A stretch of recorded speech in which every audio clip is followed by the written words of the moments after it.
Patay sa ambush ang isang bata at 3 sundalo sa Lanao del Sur matapos mang-ambush sa Mindanao State University ang isang armadong grupo.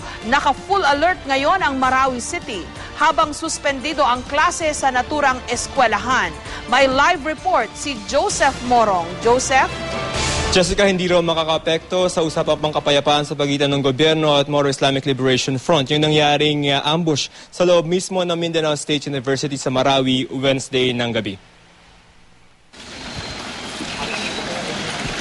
Sa loob mismo ng Mindanao State University sa Marawi City, inambush ng tinatayang 15 di pa nakakilalang armadong kalalakihan.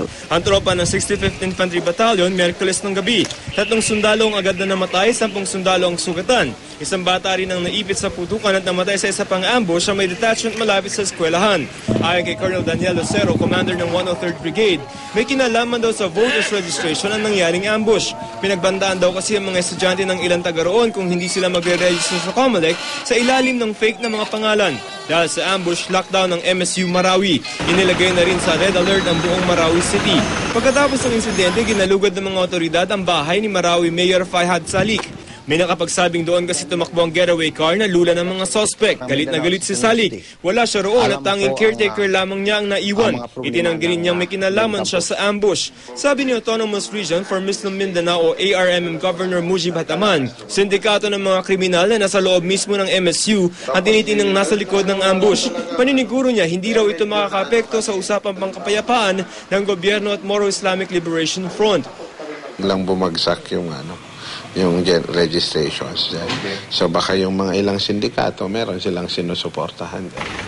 Itinanggi rin niyang may idineklarang martial law sa probinsya. Kung panawagan natin, lalong-lalo na doon sa mga nag-engage sa social media, ang tingin ko wag tayong gumawa ng intriga at lalong-lalo na hindi naman based sa facts.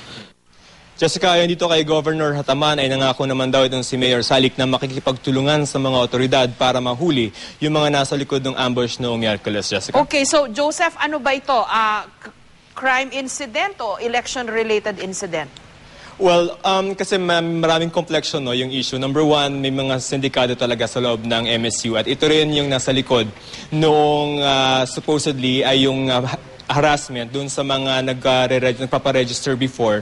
Kasi ang gusto mangyari ng mga sindikato sa loob ng MSU daw ay makapagparegister sila bilang mga ghost voters. Ay hindi yun pinayagan at humingi nga ng tulong ng militar. That's why we have these kinds of incidents in Marawi, Jessica.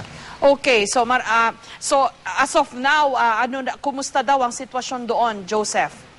Okay, na-control na naman yung situation. May mga operation lamang no, to run after doon sa mga, ang tinatawag nito mga lawless elements, no, mga criminal syndicate basically. At may operation doon, tapos hindi pa lang masabi sa atin kanina ni Governor Hataman kung yung MSU ay magkakaroon ng klase bukas kasi kanina at kagabi ay dineklara nga na walang pasok doon because of the incident, Jessica. Okay, maraming salamat, Joseph Morong.